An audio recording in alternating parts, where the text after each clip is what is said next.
Hello friends, मैं हूं CA रुचि Goyal. GST में जब से ही 36(4) रूल लगा है आईटीसी पे, सब टैक्स पेयर्स को प्रॉब्लम आ रही है अपना आईटीसी क्लेम में। जैसे कि रूल 36(4) कहता है कि अब आप जो आईटीसी आपका जीएसटी 2B में अपीयर हो रहा है उतना ही क्लेम कर सकते हो, प्लस 10% एडिशनल क्लेम कर सकते हो दिसंबर मंथ के लिए, और उसके बाद प्लस 5% कर सकते हो जनवरी मंथ से। तो आपको बहुत ही इश्यूज आ रहे हैं ऑलरेडी जीएसटी का आईटीसी क्लेम में। जैसे कि आप जानते ही हैं, जीएसटी आईटीसी क्लेम जो 2B में अपीयर होता है वो वही होता है कि अगर आपके सप्लायर ने जीएसटीआर 1 टाइमली भर दी होगी तो ही वो आके आपके जीएसटीआर 2B में अपीयर होगी। आपको अगर इसमें और डिटेल जानना है कि कैसे और कितना आईटीसी क्लेम ले सकते हो आप इस करंट मंथ में, तो आप आई बटन में जाके मेरी लास्ट वीडियो देख सकते हो।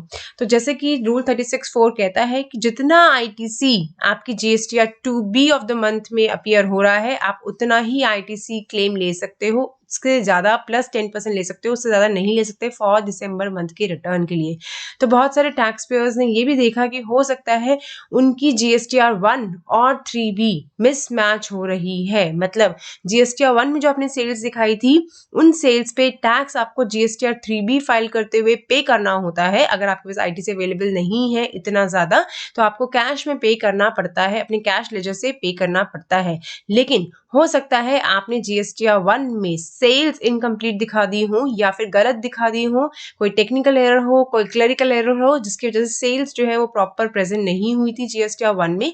लेकिन जब आप जीएसटीआर 3B फाइल करने लगे तो आपको रियलाइज हुआ कि सेल्स तो ज्यादा थी या कम थी या जितनी भी थी, आपको वो करेक्ट करनी पड़ेगी जीएसटीआर 3B में, क्योंकि जीएसटीआर 3B में आप टैक्स पे करते हो। टैक्स पे करते हुए आपको उतना है टैक्स पे करना पड़ता है अगर आपने जितनी भी सेल्स की हैं ड्यूरिंग द मंथ या फिर क्वार्टर, जैसे भी आप फाइल करते हो। तो अगर आप जीएसटीआर 3B में अपनी सेल्स कम दिखाते हो जबकि जीएसटीआर 1 फाइल करते हुए आपने सेल्स ज्यादा दिखाई थी, तो जैसे कि मैंने नोटिफिकेशन नंबर 94 के अकॉर्डिंग बताया कि आपका रजिस्ट्रेशन हो सकता है कैंसिल। आपको आ सकता है income tax department, GST department का नोटिस कि आपने जो सेल्स है वो करेक्टली शो नहीं की है।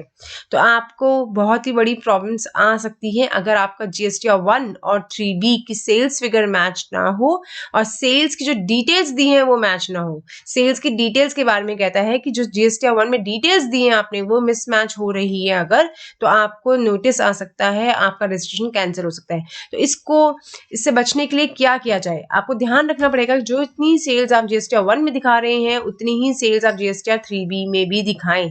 लेकिन अगर आप कर चुके हैं ऑलरेडी गलती, क्योंकि जीएसटीआर 1 to 13 तक आपको फाइल करनी थी, और अगर आपने फाइल नहीं की थी तो आपको पता ही है कि लेट फी देनी पड़ेगी।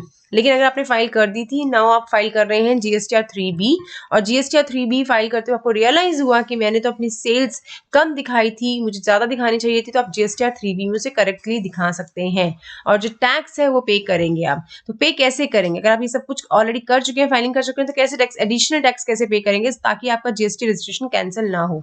ये आप देख सकते हैं DRC 03 हम फॉर्म खोलते हैं जो कि हम वॉलंटरी पेमेंट के लिए यूज करते हैं।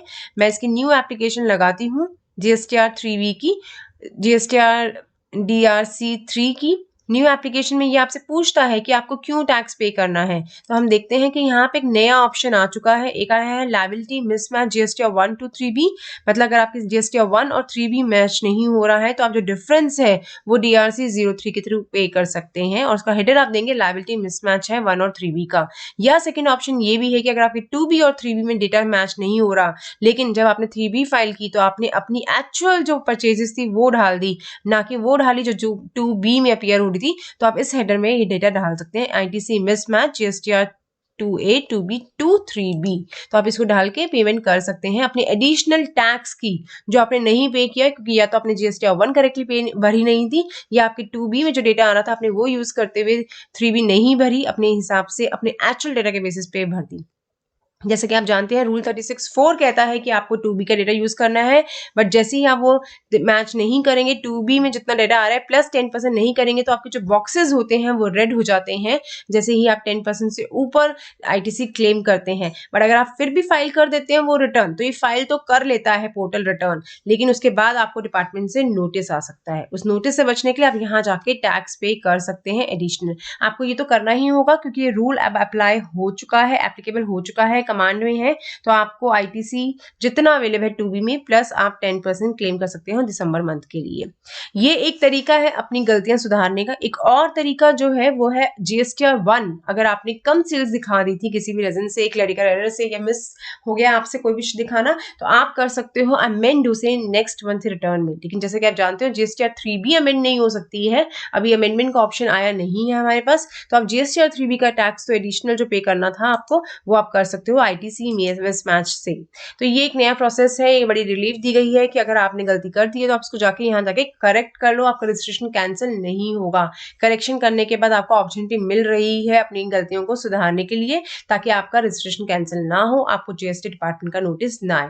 तो ये इंपॉर्टेंट वीडियो मैं आपके साथ शेयर कर रही हूँ कि आप कैसे बच सकते हैं। अगर आपने ऑलरेडी गलतियां कर दी है तो अब जाके पुराने महीने की गलतियां कैसे सही कर सकते हो, क्योंकि ये बताता है आपको कि कौन से फाइनेंशियल ईयर के लिए है, कौन से पीरियड के लिए है। तो पूरा मंथ वाइज आप डिटेल डाल सकते हो कि कौन से मंथ में आपने गलत सेल्स दिखा दी थी या कम सेल्स दिखा दी थी, आपको करेक्ट करनी है तो आप करेक्ट करके नीचे जाके टैक्स पे कर सकते हो। तो अच्छा इंपॉर्टेंट अपडेट मैंने आपके साथ शेयर किया, आप भी इसको सबसे ज्यादा शेयर जरूर कीजिए क्योंकि बहुत इंपॉर्टेंट अपडेट है। नया रूल आया है, नए रूल आने की वजह से बहुत ही कॉम्प्लिकेशंस ऑलरेडी आ रही हैं, लोगों को क्लैरिटी नहीं है कि कैसे पेमेंट करना है, पेमेंट कर दिया है गलत कर दिया तो कैसे करेक्ट करना है। तो ये एक सही तरीका है करेक्ट करने का, आप इसे यूज कीजिए। अमेंडमेंट को यूज कीजिए, जीएसटीआर 1 को यूज कीजिए और टैक्स पे कीजिए टाइमली, ताकि आपके ऊपर कोई नोटिस, कोई पेनल्टी, कोई रजिस्ट्रेशन कैंसिलेशन का नोटिस ना आए।